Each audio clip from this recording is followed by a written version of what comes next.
Malheureusement, cette grille reste fermée depuis de nombreuses années. Entrez virtuellement dans ce domaine pour le visiter et rencontrer ses propriétaires successifs.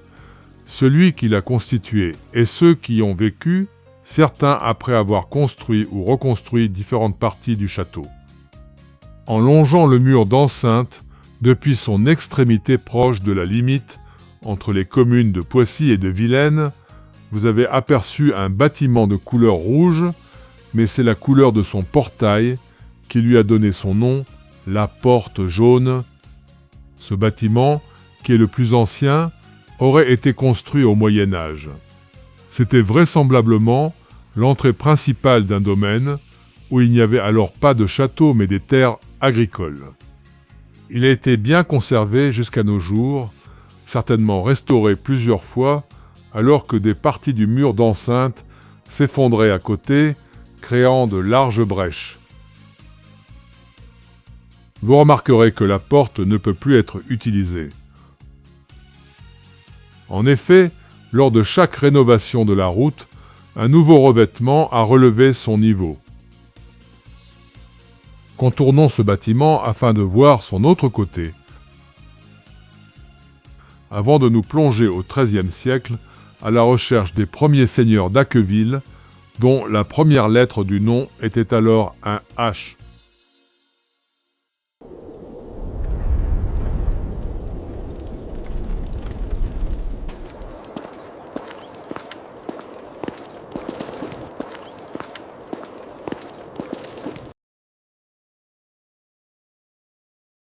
Je suis Robert de Poissy, troisième du nom, seigneur de Malvoisine, de Radepont, d'Acquigny et d'Acqueville.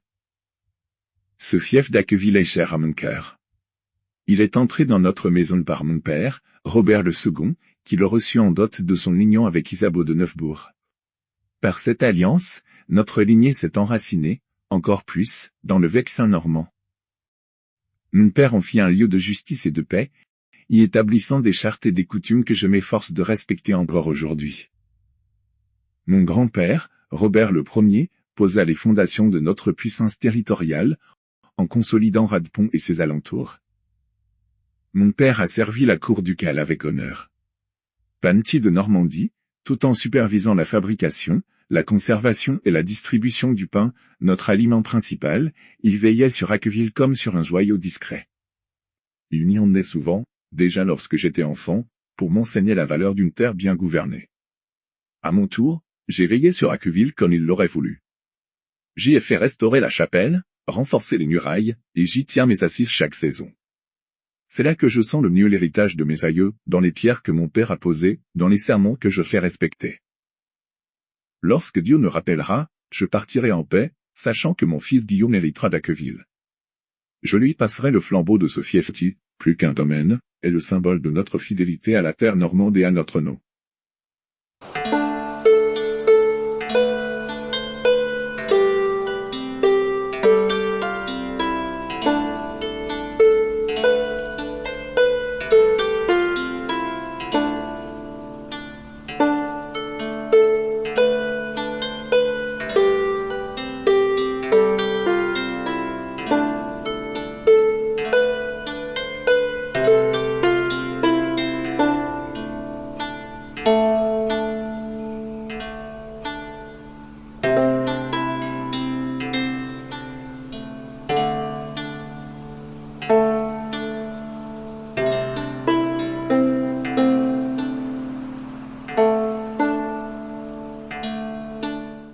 Toutefois, sur la base de documents fournis par le propriétaire de ce domaine, le premier historien de Vilaine, Marcel Mirgon, a placé à Vilaine le prieuré d'Acqueville, fondé par Robert III de Poissy, affirmant qu'il avait été installé seigneur d'Acqueville sans la lettre H en 1238. 5 ans plus tard, l'historien de Poissy, Narcisse Noël, a repris cette erreur en situant le prieuré dans le canton de Poissy. Nous pouvons excuser nos prédécesseurs qui n'avaient pas les moyens de recherche dont nous disposons aujourd'hui.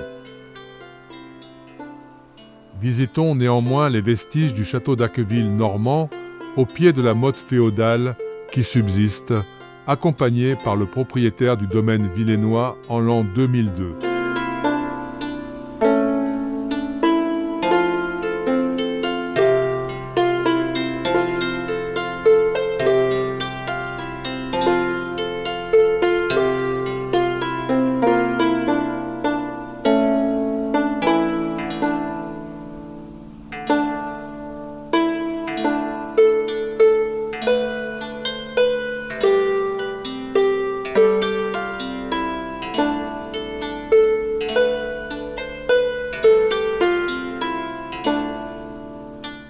Dès la création de la seigneurie de Vilaine et de Médan, une partie des terres d'Acqueville en faisait partie. À la fin du XVIe siècle, le seigneur Nicolas Bourdin, couvert de dettes, s'est enfui à Raguse, une ville alors très riche.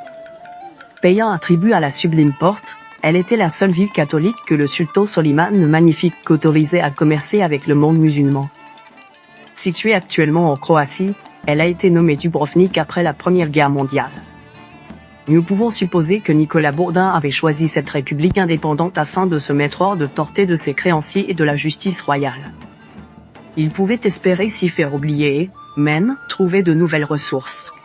En fait, le roi Henri III l'avait envoyé à Raguse, avec un rôle diplomatique, en tant que résident. Il n'est pas revenu à Vilaine, y étant décédé. Après la saisie des biens de la famille, l'épouse de Nicolas Bourdin, Marie Fayet, la dame de Vilaine, a obtenu une séparation de biens et elle a pu racheter les terres saisies par les créanciers. En effet, ma fortune personnelle m'avait été transmise par mon père, Antoine Fayet, qui était trésorier de l'extraordinaire des guerres. J'ai ainsi pu sauver la seigneurie de Vilaine de la faillite complète. J'ai racheté le fief d'Acqueville puis le domaine de Mignot, dont le château est devenu ma résidence principale hors de Paris. J'ai transmis notre patrimoine reconstitué à mon fils Nicolas qui, devenu plus tard marquis de Vilaine, menait une vie de cour brillante, fréquentant les cercles littéraires. Nicolas Bourdin, deuxième du nom, a publié plusieurs traductions, notamment de livres d'astrologie, dont il était féru. Il a également traduit en vers les élégies d'Ovide. Ses talents littéraires l'ont conduit à faire partie de l'Académie de l'abbé d'Aubignac, devenue l'Académie des belles lettres destinée à rivaliser avec l'Académie française, mais où le savoir se mêlait à la recherche de mondanité. Le marquis de Vilaine était toutefois proche du poète de Bois-Robert, qui a été élu par cette académie moins éphémère, après avoir joué un rôle important dans sa fondation. L'épître que celui-ci lui a adressée témoigne de l'ambiance qui régnait alors à Vilaine, qu'il appréciait autant pour son doux climat que pour les beautés de son cadre naturel. Afin de vous présenter cette œuvre, nous avons adapté dans notre langue actuelle et mis en musique plusieurs parties.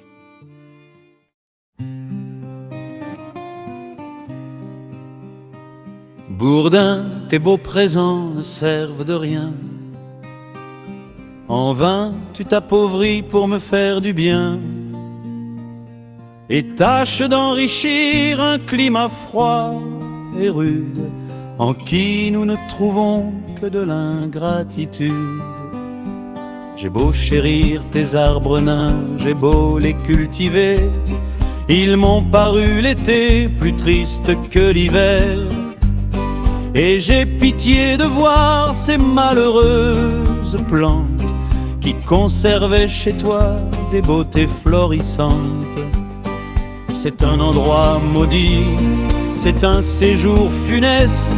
J'ai redoublé pour lui ma haine et mon mépris. Depuis que ton Vilaine a charmé mes esprits, c'est le vrai paradis de la terre habitable.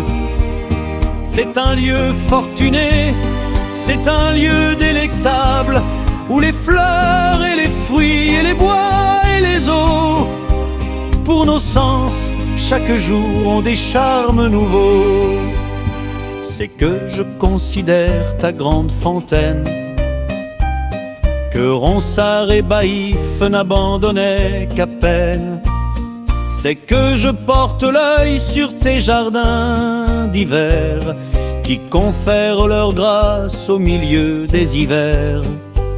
C'est que de ton château, j'admire la structure, où de son bon terroir l'assiette et la nature, où le cours de la Seine, où ses riches coteaux, d'où comme d'un théâtre on contemple ses eaux. c'est qu'enfin je m'arrête à ton île enchantée, qui par tous nos romans devrait être chantée.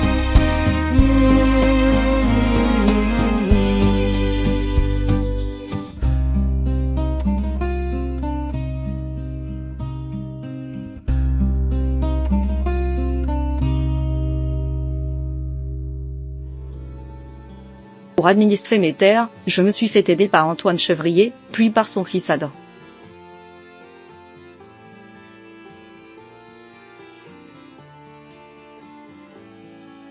Les Chevriers constituaient une famille bourgeoise de Poissy qui a joué un rôle important aussi bien localement qu'à Paris. Antoine était un marchand, négociant en gros des productions agricoles des seigneuries et des abbayes. Il spéculait sur les denrées et réalisait des profits importants en prêtant de l'argent aux familles princières qui en manquaient. Jean, l'aîné de ses fils, a été contrôleur au grenier à Celles de Poissy, avant d'être maître des comptes, puis notaire et secrétaire du roi. Son frère Pierre avait été receveur d'un fils de Catherine de Médicis, François, duc d'Alençon, qui était donc le frère de 3 rois de France, François II, Charles IX de Henri III.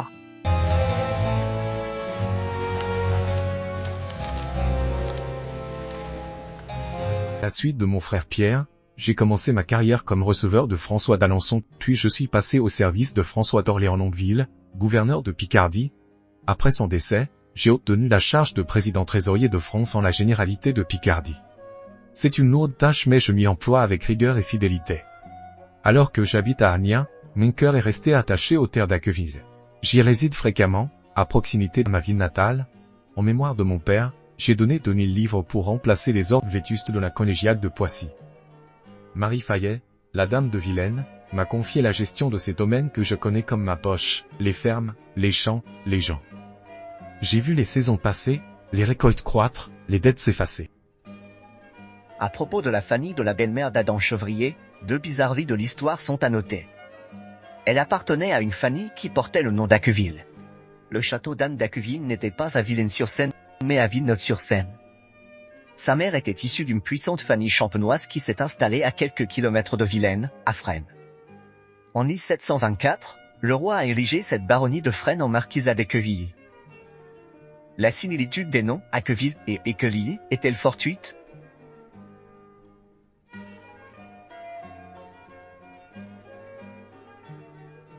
Pierre, l'un des 6 fils d'Adam, est plus connu que lui en dehors d'Amiens et de Vilaine.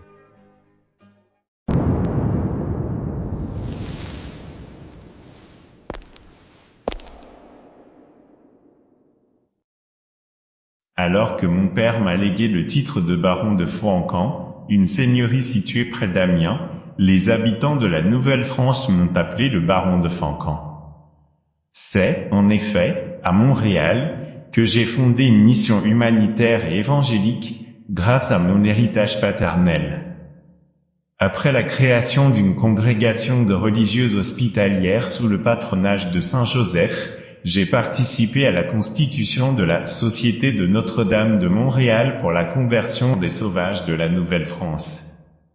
Son but était de fonder, dans l'île de Montréal, une ville fortifiée afin d'y établir une colonie de peuplement et d'évangéliser les autochtones. J'ai ensuite été ordonné prêtre. J'avais gardé un bon souvenir du château d'Acqueville que mon père avait fait bâtir, mais c'est André, mon frère aîné, qui en a hérité. Revenons à Vilaine dans les dernières années du XVIe siècle. Nicolas Ier Bourdin était décédé à Raguse. Son frère Jean, qui était devenu seigneur de Médan, et le deuxième époux de leur mère cédèrent à Adam Chevrier des prés qu'ils possédaient à proximité de Mignot. Le nom du lieu, le chemin des Meules, faisait référence aux meules taillées dans des carrières de pierre d'Orcheval et des Alluets, qui y étaient acheminés pour être transportés par la Seine vers des moulins en construction ou à réparer. Adam put commencer à constituer son domaine, en complétant ses prés par 2 hectares voisins qui faisaient partie des biens saisis. Marie Fayet les acheta alors pour les lui revendre. En 30 ans, Adam Chevrier a acquis plus d'une 60aine de terrains, environ 75 hectares, qui appartenaient au prieur curé de Vilaine, à de nombreux habitants du village et de paroisses voisines. Toutefois, quelques années après le début de son opération foncière, Adam Chevrier disposait d'un terrain suffisant pour y bâtir un château. Sa construction s'est achevée en septembre 1598. Quelques semaines avant le nouveau siècle, Acqueville est devenu un fief, dépendant de la seigneurie de Vilaine. Marie Fayet cédait le domaine à Adam Chevrier, le faisant seigneur d'Acqueville, en échange d'une rente comprenant des céréales produites dans les champs, une somme d'argent, 6 chapons et une poule. La bonne entente entre le nouveau seigneur et sa suzeraine ne dura pas longtemps. Elle engagea une procédure contre lui au Parlement, l'accusant de l'avoir abusé. Adam Chevrier, qui avait rédigé, avec son père, le registre des terres, connaissait leur valeur exacte mieux qu'elle et aurait profité de son ignorance pour lui faire signer un contrat désavantageux.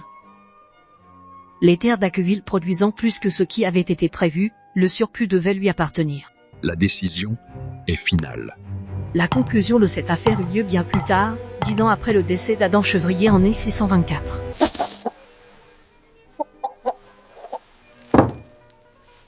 Sa veuve dut payer une énorme somme, correspondant à l'arriéré des parties des récoltes agricoles du pendant 29 ans.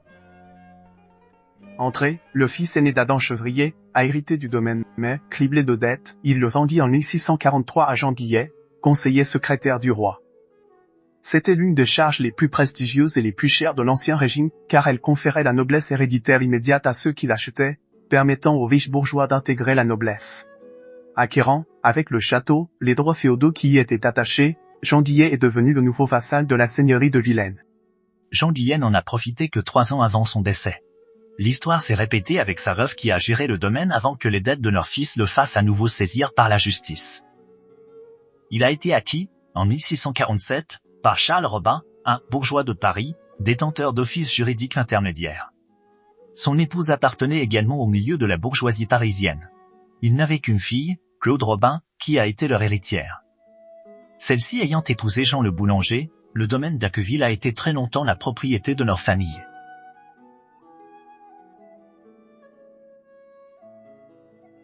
Son arrivée à Acqueville n'était pas un hasard de l'histoire. Elle connaissait la famille Chevrier. Jean le boulanger, seigneur de la Sablonnière, avait été trésorier général de France à Amiens, alors qu'Adam Chevrier était président trésorier de France. C'est son fils, Louis, maître des requêtes, qui a scellé le destin du domaine d'Acqueville pour une centaine d'années, le protégeant de tout dénombrement. En mai 1691, il a signé, avec son épouse, un testament décisif. Désormais, le domaine devait revenir obligatoirement à l'aîné des descendants, à chaque génération. C'est pourquoi l'arrière-petit-fils de Louis le boulanger est devenu propriétaire du domaine d'Acqueville à l'âge de 2 ans, en 1759. Son père, qui venait de mourir, n'avait que 26 ans. Sa grand-mère a conservé l'usufruit du domaine pendant les 22 années qui lui restaient à vivre. Elle a été inhumée dans l'église Saint-Nicolas de Vilaine, la dernière avant la mise en œuvre de l'interdiction des sépultures dans les lieux de culte. En attendant qu'Armand Louis le boulanger atteigne sa 20e année, examinons le plan de la seigneurie qui figure dans l'atlas des propriétés de sa famille. Les bâtiments du château, son esplanade et un jardin potager se trouvaient entre 2 terrains boisés, où des allées rectilignes, se croisant en étoiles, avaient été tracées. Il y avait d'un autre potager à côté de l'entrée principale du domaine. Armand Louis a été le premier de sa famille à choisir le métier des armes, en tant qu'officier aux gardes françaises, jusqu'au grade de capitaine. Ce régiment d'élite de l'infanterie était chargé de la protection du roi. Y servir était un honneur réservé à la noblesse. Bienvenue dans mon salon du château d'Acqueville, où je vous propose quelques notes sur mon clavecin.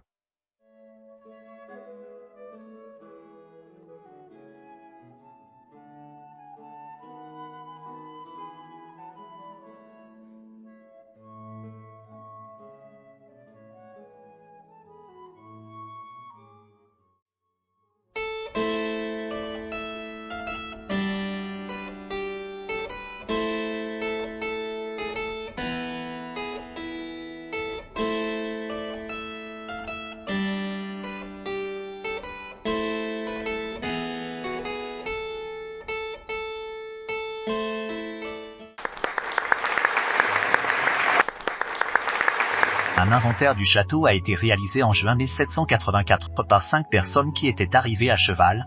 De l'avoine avait été achetée spécialement pour nourrir leur monture. Il révèle un mobilier fonctionnel mais soigné, adapté à une existence aisée. Les objets de confort, les ustensiles de cuisine, les textiles et les éléments décoratifs traduisent une volonté de maintenir un cadre de vie agréable, sans ostentation excessive. Un plan de l'appartement du propriétaire, où il logeait un domestique, a été joint à l'inventaire. Un autre plan montre les 8 petits logements des garçons de ferme. En effet, le domaine n'était pas seulement résidentiel mais aussi agricole. Le corps de ferme et les communs accueillaient troupeaux, charrettes et outils, comprenant des espaces de stockage et des granges pour l'exploitation des terres. Armand Louis le boulanger voulait-il vendre le château, déprimé par le drame qu'il avait vécu 3 ans plus tôt? Sa fiancée, dont il était très amoureux, était décédée peu de temps avant la date de leur mariage. En fait, en 1787, il résidait toujours à Acqueville, souhaitant faire installer un nouveau moyen de chauffage, comme le montrent les 3 propositions du devis d'un fabricant de poêles. Bientôt, d'autres événements d'ampleur nationale ont constitué un drame pour le château d'Acqueville et son propriétaire. Des sans-culottes vilénois n'en ont pas pris possession mais Armand Louis le boulanger a dû le quitter ainsi que la France. Son régiment des gardes françaises, qui avait joué un rôle important dans les événements de la Révolution en fraternisant avec le peuple, avait été dissous.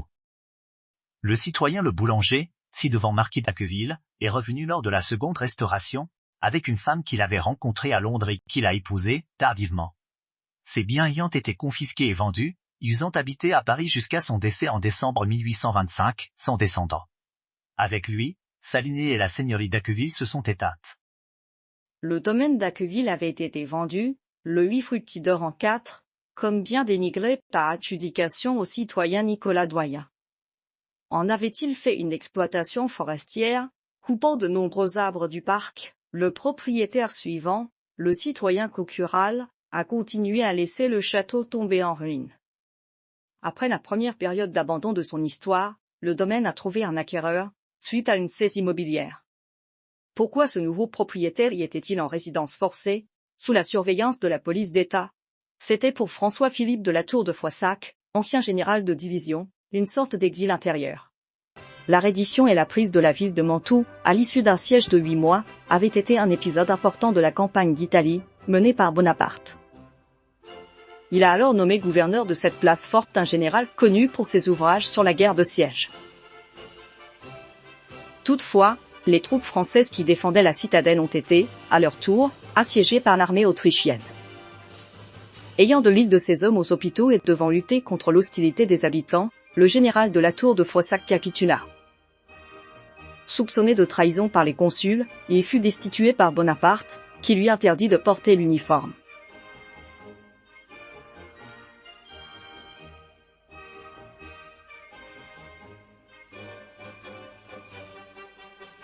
Il était issu d'une famille de militaires depuis plusieurs générations, implantés en Alsace. Toutefois, il était né à Minfeld, une petite ville du Palatinat voisin, où le régiment d'Alsace auquel son père était affecté était vraisemblablement en garnison. Sa première expérience militaire, en tant que capitaine, a été sa participation à la guerre d'indépendance américaine. Ne pouvant pas relater toutes ses affectations et ses faits d'armes, notons qu'avant la campagne d'Italie, ayant pris le commandement de la place de Paris, il avait dû réprimer avec la cavalerie la tentative de soulèvement du camp de Grenelle. Revenons à Acqueville, un peu avant que le général de division ait été admis à la retraite. Il a alors dépensé des sommes énormes pour rétablir tous les bâtiments, le parc et les murs de clôture.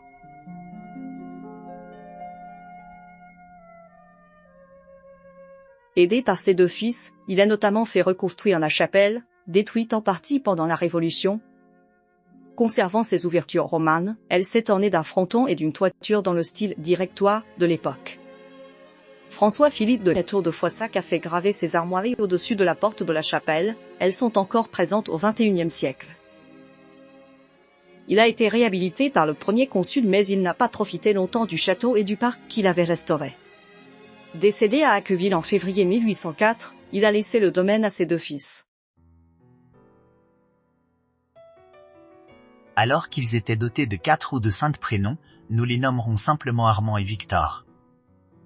Le cadet n'avait que 19 ans lors de l'arrivée de leur famille à Acqueville. Engagé, à l'âge de 15 ans, comme soldat dans les chasseurs à cheval, Armand était vite devenu sous-lieutenant et aide de son camp de son père qui l'a suivi à Mantoue. Il a assuré, ensuite, la même fonction auprès des généraux Meyer et Berthier. Il était chef d'escadron lors des batailles d'Eckmühl et de Wagram, au cours desquelles il a été blessé. À la fin de sa carrière, il était général de division comme son père. Mais c'est lui dont le nom a été gravé sur l'Arc de Triomphe. Son frère Victor, né 2 ans après lui, s'était engagé au même âge dans un régiment de dragons, juste avant de devenir, lui aussi, aide de camp de son père pour participer à la défense de Mantoue. Après s'être illustré sur les champs de bataille, en particulier en Espagne et en Autriche, devenu colonel, il a pris le commandement du 1er régiment de cuirassiers de la Reine. Chacun a été, très tôt, nommé membre de la Légion d'honneur. Armand est devenu grand officier tandis que Victor a été fait commandeur.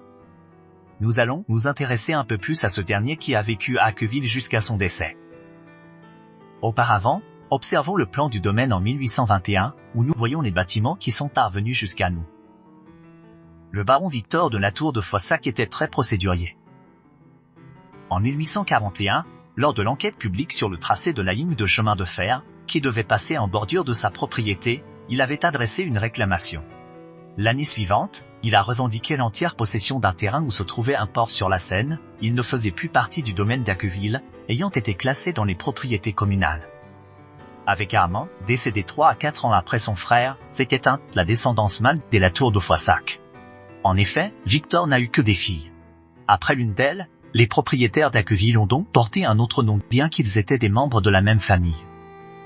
Afin de comprendre leur lien de parenté dans cette période charnière, il nous faut relater notre enquête qui a commencé lors d'une visite de la crypte de la chapelle où ont été rassemblés 13 cercueils à partir de 1851.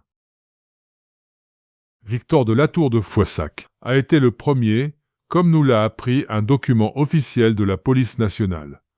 2 autres cercueils sont identifiés avec le nom de la Tour de Foissac. Ce sont ceux de ses filles.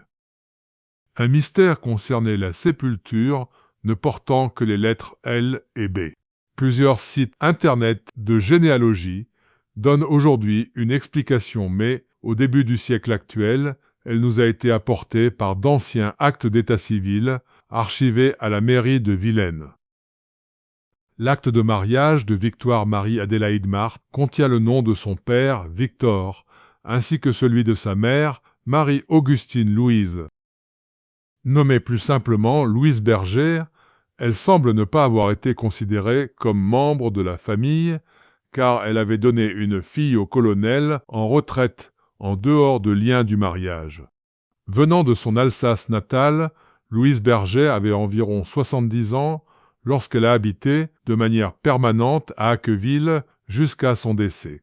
Elle a d'abord été désignée dans les états de recensement comme dame de compagnie puis parente. Alors qu'il était colonel du régiment des cuirassiers de la Reine, Victor avait déposé la fille d'un maître de forge, député des Vosges, mais celle-ci est décédée 3 ans après leur mariage, 4 mois après la naissance de leur fille. Victor a habité, avec sa fille, dans la maison de Strasbourg, dont elle avait hérité de sa mère. Lorsque Marie-Julie est devenue propriétaire du domaine d'Acqueville, elle a renoué de bonnes relations avec la commune de Vilaine, à laquelle elle a légué 2000 francs. Après son décès, le domaine est revenu à son neveu Victor, fils de sa demi-sœur Marthe et de son mari qu'elle avait épousé à Vienne.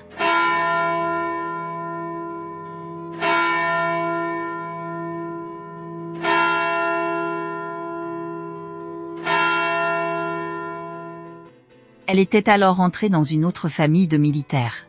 Parmi leurs descendants, nous retrouverons des officiers de cavalerie. Toutefois, Jean-Camille Eugène du Courtial de la Suchette était un marin, lieutenant de vaisseau, devenu plus tard capitaine de frégate. Victor, né à Acqueville, a fait ses études à l'école spéciale militaire de Saint-Cyr. Il a été chef d'escadron avant de poursuivre et terminer sa carrière comme lieutenant-colonel de cavalerie. C'est en souvenir de lui que sa famille a offert le vitrail, représentant Saint Victor, qui se trouve au-dessus du portail de l'église Saint-Nicolas de Vilaine.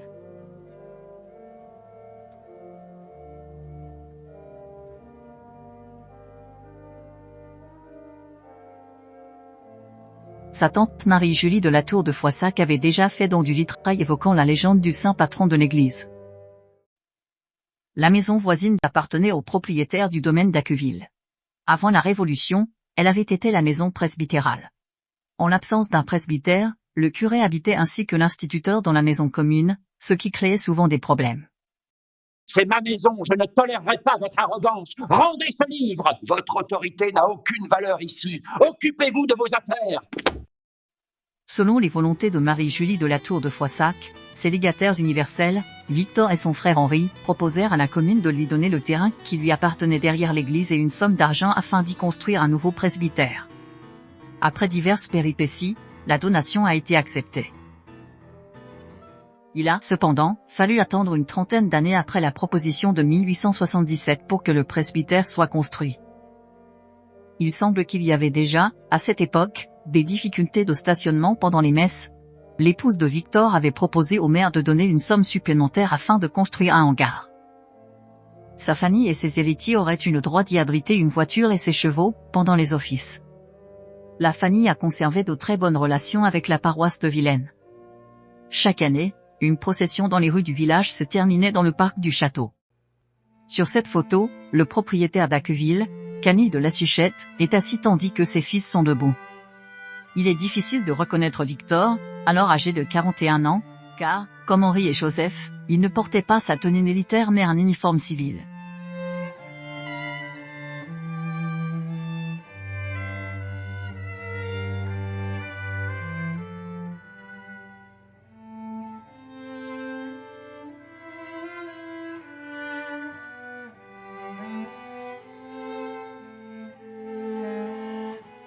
Après le décès de Victor en 1933, son fils Charles est devenu le propriétaire d'Acqueville. Il avait suivi la même voie que son père dans la cavalerie. Pendant la Première Guerre mondiale, il était lieutenant puis adjoint au colonel, dans le 16e régiment de dragons. Sa division de cavalerie a pris part à la course à la mer, terminée par la bataille des Flandres, qui a fixé le front de la mer du Nord à la Suisse, aboutissant à la guerre de tranchées. Son frère Jean a été la première victime villénoise de cette guerre. Il n'était âgé que de 20 ans. Brigadier dans un régiment de dragons, il a été tué à l'ennemi à Joncourt dans l'Aisne, où il a été inhumé. Il a été décoré de la médaille militaire, à titre posthume, avec cette citation. Brave brigadier.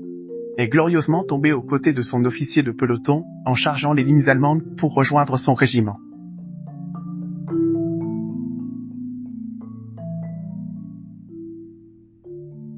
Son cercueil n'est pas dans l'une des tombes du cimetière militaire de Jancourt, mais dans la crypte de la chapelle d'Acqueville.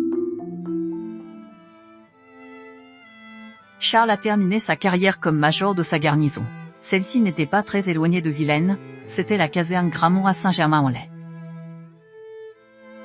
Comme son père avant lui, il a été nommé chevalier de la Légion d'honneur. Un reportage photographique, réalisé pour l'Inventaire général du patrimoine culturel, nous montre le château en 1975.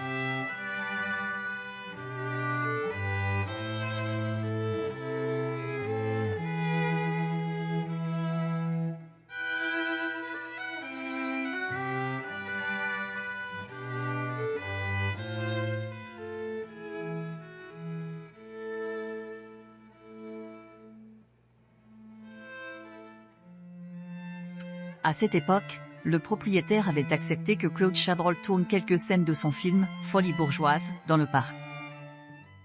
Folie bourgeoise est, je crois, le plus mauvais film de l'histoire du cinéma, ce qui n'est pas tout à fait vrai parce que j'en connais deux autres.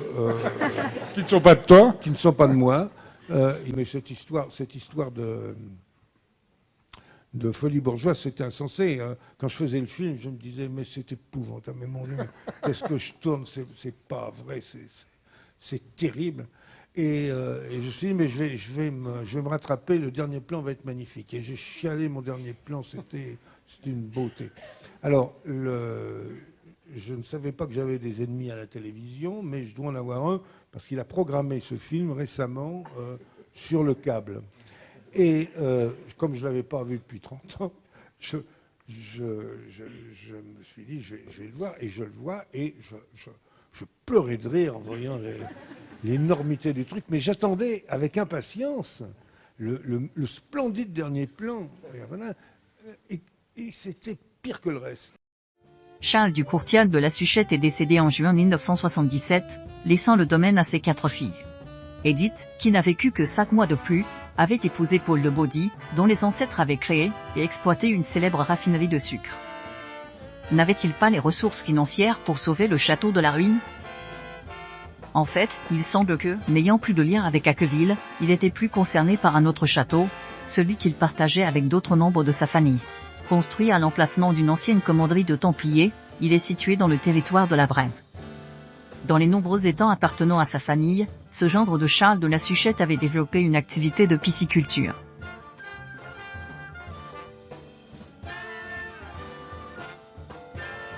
Pendant ce temps, au cours de la deuxième période d'abandon du domaine d'Acqueville, son étang s'est couvert de débris végétaux.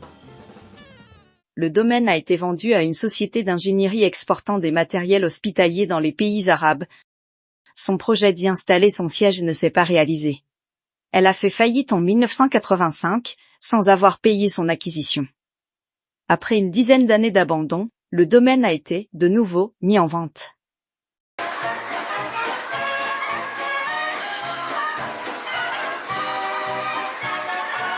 Heureusement, les habitants de Vilaine se sont mobilisés pour refuser un projet qui se préparait, la transformation du parc du château en un parc d'attractions.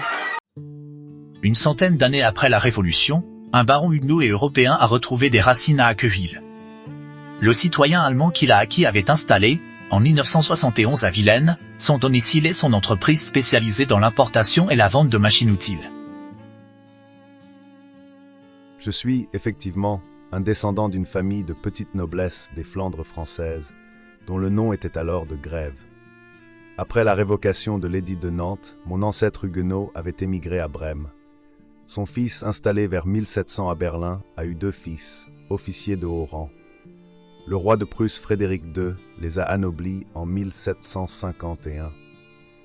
Le mot Edler, qui signifie noble en allemand, a été alors ajouté devant leur nom, qui est devenu Edler von Grève.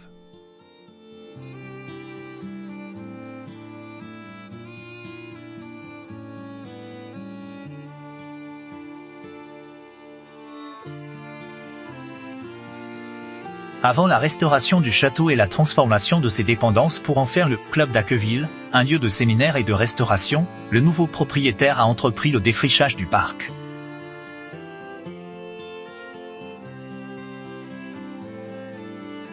Celui-ci a alors été le cadre de diverses manifestations. Une exposition de voitures anciennes a créé une grande animation autour du château. L'artiste peintre vilainois Fordan y a réalisé un tableau qui en conserve le souvenir et montre le château à cette époque.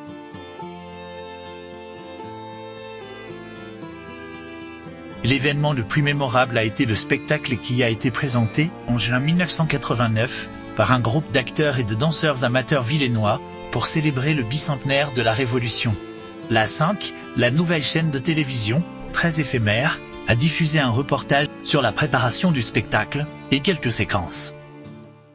À Vilaine-sur-Seine, près de Paris, dans le style du Puy du Fou, c'est-à-dire avec des acteurs qui sont des habitants du pays, on commémore la Révolution dans un château, Aymar du Châtenay. La Révolution n'a pas brûlé tous les châteaux, symbole de l'aristocratie. C'est presque une provocation, fêter le bicentenaire au château d'Acqueville en Île-de-France. Un décor qui depuis 200 ans n'a pas changé, artistes professionnels ou habitants du village. Au château, on prépare une fête, c'est encore l'ancien régime, mais 89 est proche. Eh ben le Châtelet, on lui fait sa fête, mais on va peut-être lui faire une autre fête, hein. L'insouciance de la noblesse, volage raffiné à l'extrême. Laissez arriver cette révolution, elle va venir. Nous ne sommes qu'en 88, il faut attendre 1 an, disons 15 minutes. 150 participants pour une gigantesque fresque historique, ni hébertiste, ni chouane. Un petit village de France comme bien d'autres où parviennent les bruits de la tourmente révolutionnaire. Mais le bal à la cour fait place à la Carmagnole.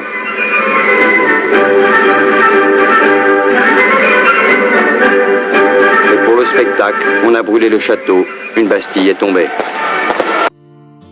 Le châtelain dont l'existence était reconstituée, un peu renoncé, était Armand Louis le boulanger.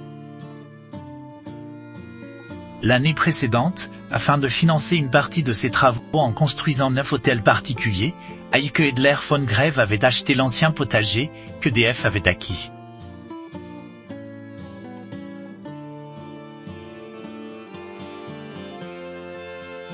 Commençons la visite du domaine après la restauration des bâtiments et du parc, en 2002. Cette photo aérienne nous a été confiée par François Bourdon, qui l'avait prise. Le corps de ferme, ainsi que les communs, l'orangerie et le garage de calèche, avaient été rénovés, aménagés pour accueillir le club d'Acqueville.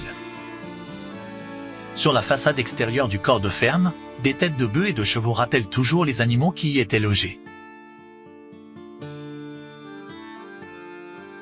Les poutres, qui portent les signatures des charpentiers qui les ont assemblées, permettent de situer la construction de ce bâtiment au XVe siècle.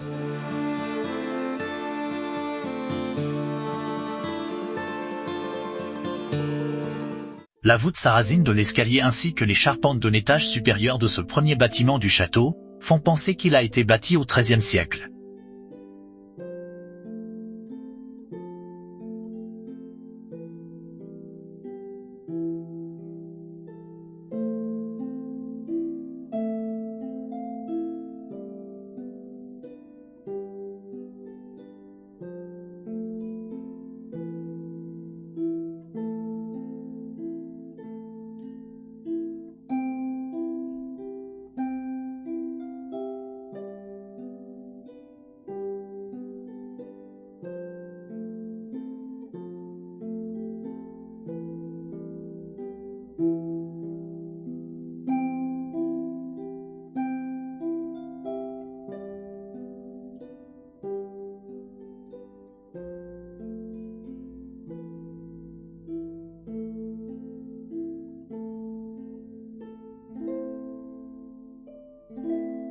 Faisons un rapide tour du parc, où le bassin et le lavoir avaient été restaurés.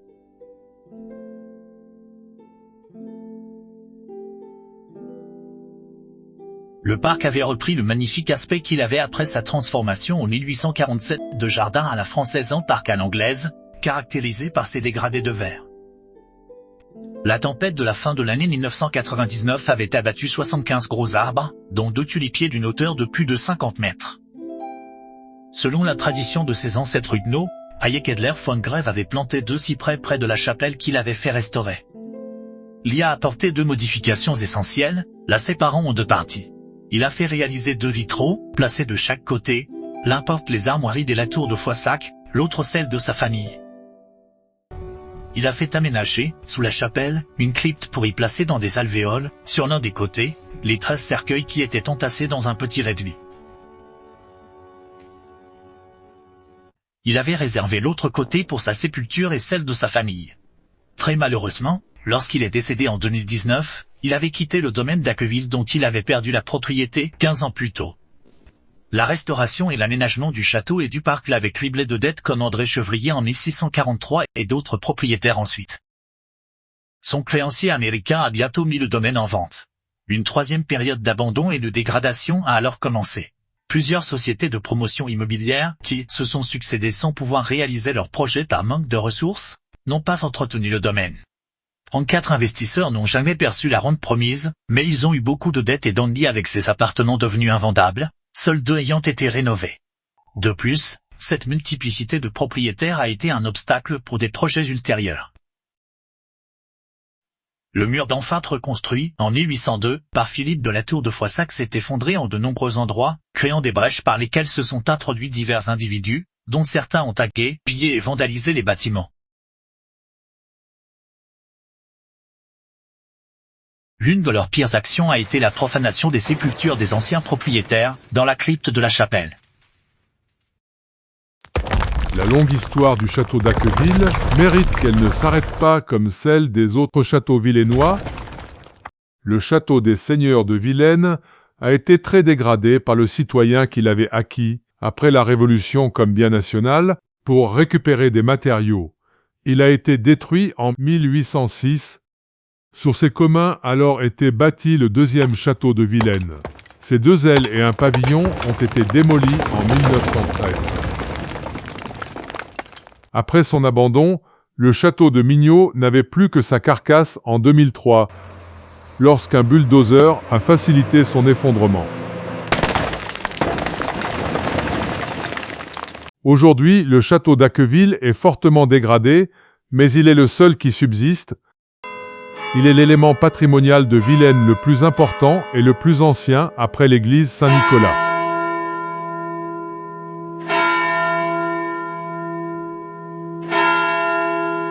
L'association ACV, la mémoire de Vilaine, demande à la nouvelle municipalité de lancer, sans nouveau délai, les actions qui s'imposent pour le sauvegarder et le restaurer, obtenir sa protection au titre des monuments historiques et s'engager, avec la communauté urbaine et le département, à lui donner un nouvel usage public.